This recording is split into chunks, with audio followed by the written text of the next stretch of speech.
اعوذ باللہ من الشیطان اللعین الرجیم بسم اللہ الرحمن الرحیم الحمد للہ رب العالمین والصلاة والسلام علی نبی الکریم وعلی آلہ الطیبین الطاہرین المعصومین المنتجبین ولعنۃ اللہ علی اعدائہم من الآن الی قیام یوم الدین آمین یا رب العالمین. اما بعد فقد قال رسول اللہ صلی اللہ علیہ وآلہ وسلم احب الاعمال الی اللہ الصلاة لوقتها ثم بر الوالدین ثم الجہاد فی سبیل اللہ.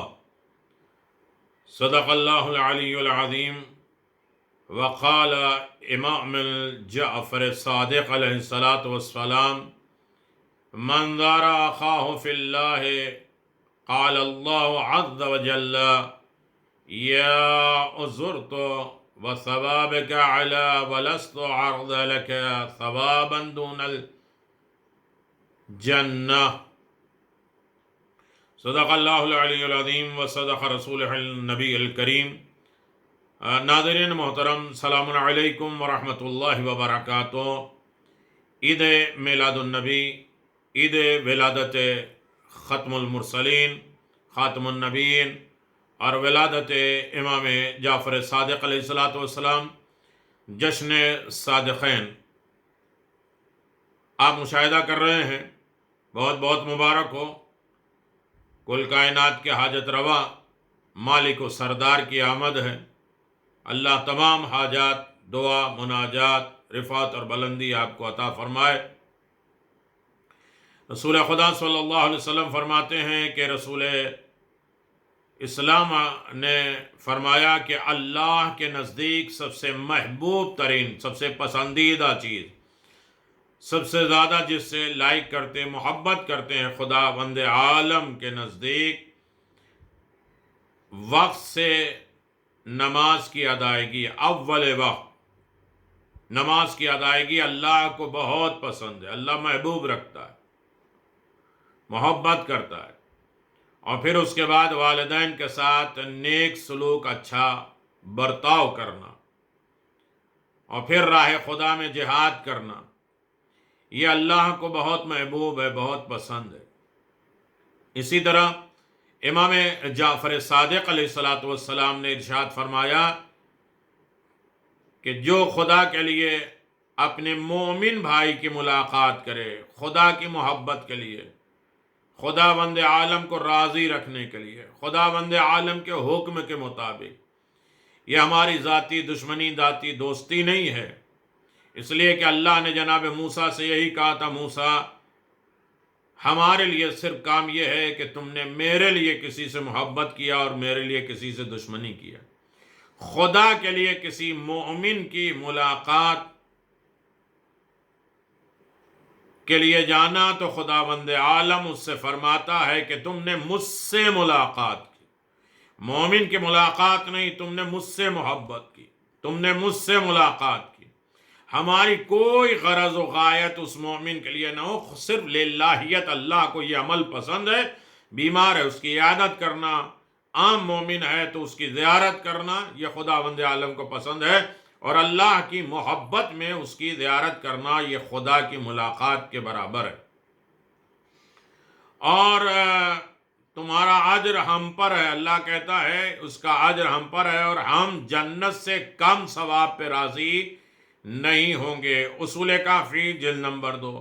جو خاص طریقے سے مومنین سے ملاقات، خدا بند عالم کی محبت اور اس کی کوئی غرض و غایت نہیں ہوتی ہے، تو یقیناً ہر منزل پر وہ کامیاب ہوتا ہے. اور خدا اسے اجر و ثواب دیتا ہے، اپنی ملاقات کا اجر دیتا ہے، اور جنت سے کم چیزوں پر راضی نہیں ہوتا ہے. تو ہمارے ملاقات مومن ہونا چاہیے، ایک دوسرے سے ملنا چاہیے، کسی مقصد، کسی غرض کی وجہ سے نہیں، بلکہ خدا کو راضی رکھنے کے لیے. یہ ولادت کا عظیم ترین تحفہ ہے. رسول خدا صلی اللہ علیہ وسلم امیر المؤمنین علی بن ابی طالب علیہ الصلاۃ والسلام سے فرماتے ہیں اور تعلیم دیتے ہیں، اے علی، 4 چیزوں سے پہلے 4 چیزوں سے فائدہ اٹھا لو. 4 چیزیں آئیں اس سے پہلے 4 چیزوں سے فائدہ اٹھا لو. بڑھاپے سے پہلے جوانی سے فائدہ اٹھا لو. بیماری سے پہلے صحت اور سلامتی سے فائدہ اٹھا لو. فقیری سے پہلے مالداری اور موت آنے سے پہلے زندگی سے فائدہ اٹھا لو. جو ان 4 چیزیں آنے سے پہلے 4 چیزوں سے فائدہ اٹھا لیتے ہیں وہ کامیاب ہیں، سرخرو ہیں، نجات یافتہ ہیں. پھر رسول خدا صلی اللہ علیہ وسلم فرماتے ہیں، اے علی، خداوند عالم نے میری امت پہ چند چیزوں کو مکروہ قرار دیا جسے وہ لائک نہیں کرتا، اللہ پسند نہیں کرتا. کچھ چیزیں ہیں رسول کی امتیوں کے اوپر وہ مکروہ ہیں. اللہ، وہ الگ بات ہے کہ اس کے سزا نہیں دیتا، لیکن اللہ کو وہ کام پسند نہیں ہے. بہتر ہے انسان اسے ترک کر دے، چھوڑ دے. صدقے کے لیے خوشامد کروانا، کسی کے لیے نیکی کے لیے انسان کسی سے خوشامد کرے، مکھن بازی کرے اور 10 مرتبہ سمجھائے بجھائے کہ بھائی صدقہ کیا کرو، نیکی کیا کرو، اچھائی کیا کرو، خوشامد کرے کہ تم مجھے صدقہ دے دو اور ان کے اچھائی کرو، وہ کام آ جاؤ، خوشامد کرے. خود انسان للہیت، اللہ کے قربت میں، اللہ کی محبت میں انسان نیکی کرے، خوشامد کرا کے نہیں. تم تو بڑے ہو، کبھی پھلا کے، کبھی تعریف کرا کے، کبھی اپنے مقصد کو حل کرنے کے لیے انسان دوسرے کو نیکی کی طرف آمادہ کرتا ہے. قبرستان میں ہنسنا یہ مکروہ ہے. قبرستان عبرت کی جگہ ہے. لوگوں کے گھروں میں جھانکنا، گھر گئے کسی کے مہمان جھانک رہے ہیں، کیا رکھا ہے کیا، اب اس کے بعد اس کا تبصرے ہوتے ہیں.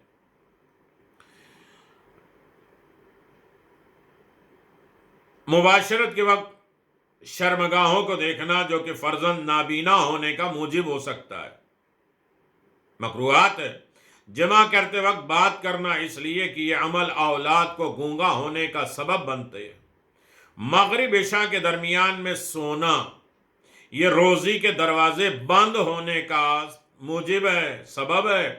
ہم پھر علت، کارن، وجہ ڈھونڈتے ہیں کہ ایسا کیوں ہوا. یہ رسول خدا صلی اللہ علیہ وسلم نے امیر المؤمنین سے فرمایا ہے کہ ہماری امت پہ اللہ نے بہت سی چیزیں مکروہ قرار دی ہے جسے وہ پسند نہیں کرتا کہ بندہ کرے.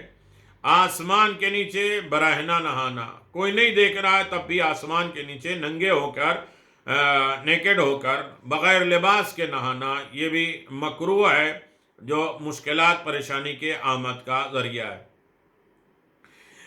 کسی سوئمنگ پول میں، ندی میں، نہر میں بغیر لباس کے نہانا یہ بھی مکروہات میں ہے.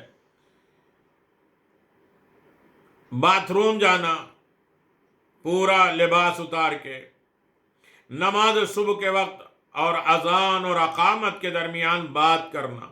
ابھی تو ٹائم ہے، کچھ بھی بات کرتے ہیں تو اس سے روزی ختم ہوتی ہے، مشکلات آتی ہے، پریشانی ہوتی ہے. اذان اور اقامت یا ان دونوں کے درمیان گفتگو نہیں کرنا چاہیے. دریا میں تلاطم کے وقت کشتی میں سوار ہونا، دریا میں طوفان ہے پھر بھی اس کے بعد اپنے آپ کو بہادری دکھاتے ہوئے کشتی میں سوار ہو جانا. بغیر چہار دیوالی والی چھت پر سونا، جس کے اوپر جو ہے چھت کے اوپر باؤنڈری نہ بنی ہو اس پر سو ہو سکتا ہے نیند میں انسان کا پاؤں پھسل جائے یا کروٹ لیتے ہوئے نیچے آ جائے، لہذا ایسی جگہ پہ مکروہ ہے. تنہا کمرے میں سونا یہ بھی مکروہ ہے. اکیلے سونا، اکیلے کھانا، اکیلے سفر کرنا یہ اچھا نہیں ہے. بیوی کے ساتھ نجاست کے عالم میں جمع کرنا، اس حالت میں کہ اگر اولاد ہو جائے تو مجزوم ہوگی، مبروس ہوگی. کوڑ، سفید داغ اور دیگر مرض کا ذمہ دار ہوگا اور وہ اپنے علاوہ کسی اور پہ ملامت نہ کرے. کوڑ والے شخص کے ساتھ رہنے سے پرہیز کرو. جس کو کوڑ ہو گئی ہو، ایک مرد ہوتا ہے، اس کے ساتھ نہ رہو. فرمایا مجزوم سے ایسے پرہیز کرو جس طرح تم شیر سے بھاگتے ہو. جو مجزوم ہو گیا ہے، جس کے انگلیاں، ہاتھ، پیر کٹنے لگے ہیں، اور اس سے ایسے بھاگو جیسے شیر سے بھاگتے ہو. احتلام کے بعد نجس ہونے کے بعد غسل سے پہلے نزدیکی نہ کرو. اگر ایسا کرو گے تو فرزند دیوانہ پیدا ہوگا. ایک مرتبہ نجس ہو گیا، دوبارہ جو ہے وہ حلال طریقے سے انسان قربت کرنا چاہے تو اس سے پہلے وضو کر لے، غسل کر لے، یا نہ ہو سکتا ہے تو کلی کر لے. اور ایسے کر لے گا تو بیٹا دیوانہ، بچہ دیوانہ اور پاگل پیدا ہو سکتا ہے. اس صورت میں اپنے علاوہ کسی اور کو ملامت نہ کرے. پانی جاری ہے، اس میں پیشاب کرنا یہ بھی مکروہ ہے. باتھ روم میں پانی بہ رہا، اس میں پیشاب کر لیا، یا کہیں بھی بہتے ہوئے پانی میں پیشاب کرنا. پھلدار درخت کے نیچے پیشاب کرنا. کھڑے ہو کر جوتا پہننا، جو نارمل آج انسان، پجامہ بھی انسان کھڑے ہو کے پہنتا ہے کہ بیٹھ کے پڑھے. کبھی دائنا پاؤں ڈالے، کبھی بایاں پاؤں ڈالے، الگ الگ وقت، الگ الگ طریقے. لیکن کھڑے ہو کے جوتا پہننا یہ مکروہ ہے، اللہ کو پسند نہیں ہے. بہت سی کراہتیں، بہت سی مشکلات پیدا کر دیتی ہیں. اندھیرے گھر میں بغیر چراغ کے داخل ہو جانا. چراغ لے کے گھر میں داخل ہو. پھر پیغمبر اسلام فرماتے ہیں، اے علی، جو خدا متعال سے ڈرتا ہے تمام چیزیں اس کی ہیبت سے کانپتی ہے. جو خدا سے ڈرتا ہے اس بندے سے ساری کائنات ڈرتی ہے. اور جو خدا سے نہیں ڈرے، خدا عالم، خدا بند عالم ہر چیز کا خوف اس کے دل میں ڈال دیتا ہے. اب چھوٹی چھوٹی باتوں کا اس کے دل میں خوف ہے. کل کیا ہوگا، یہ بیماری، یہ خرابی، یہ پریشانی ہو جائے گی، یہ دشواری ہو جائے گی. کب؟ جب انسان خدا سے نہیں ڈرتا ہے تو خدا اس کے دل میں تمام خوف کو جمع کر دیتا ہے. چونکہ مختصر گفتگو ہوتی ہے، حدیث پیغمبر کی روشنی میں ہمیں اپنے گھر کو سجانا ہے. ماہ ربیع الاول عظیم ترین مہینہ ہے تحفہ ولادت کا، اور صادقین کی ولادت ہے.